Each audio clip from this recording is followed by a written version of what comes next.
CBS Sunday. CBS presents a once-in-a-lifetime concert event.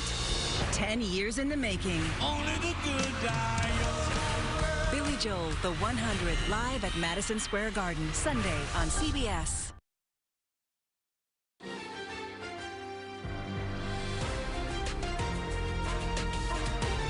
This is Kcal News, Los Angeles. Welcome to Kcal News at 11 and streaming on CBS News Los Angeles. I'm Christine Lazar. We begin with breaking news. A wild and dangerous chase and hit-and-run suspect ended within the hour when the driver of a white van pulled into a parking lot at Bickett and 54th Street in East LA and ran into this warehouse trying to get away. Sheriff's deputies ran in, caught up with him, and arrested him. The suspect is accused of crashing into a patrol car in Commerce before this pursuit began. It lasted about 20 minutes, with the driver going at high speeds and sometimes driving in and out of parking lots. A tragic trail of violence, 3 different incidents, including the death of a baby on the 405 freeway.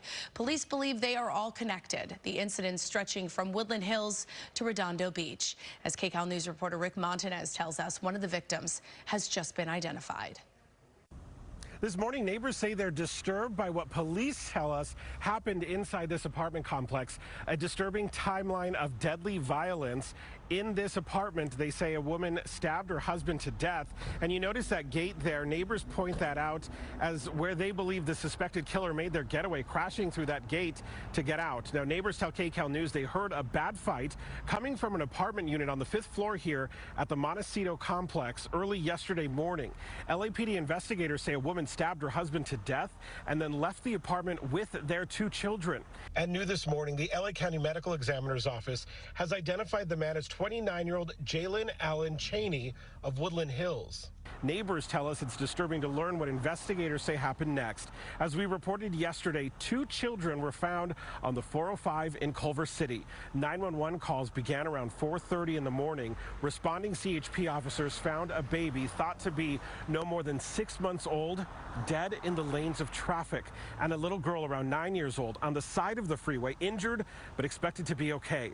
Investigators say they don't know how the children ended up there and whether they were injured on the freeway or before they got there. Neighbors are certainly upset by the awful details being pieced together.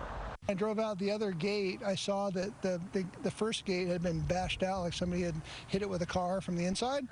So I knew something weird had happened. They were cool. They were cool people. I met them. I didn't know them by their names, like really close, but, you know, just a hi and bye.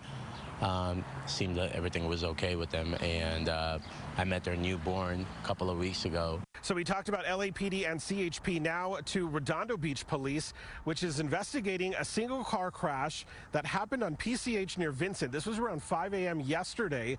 A woman died in that crash after striking a tree.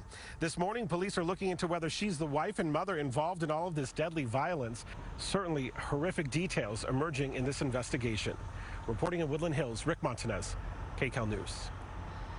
And on to developing news now. Detectives are investigating a murder after a burned body was found in Anaheim Hills. Police responded to a small fire on the side of the road early this morning. This is Santa Anita Canyon Road. They found a man's burned body. Detectives don't know if he was killed beforehand or at this scene. We don't know the victim's name, and no one has been arrested. Santa Anita Canyon Road is closed as that investigation continues.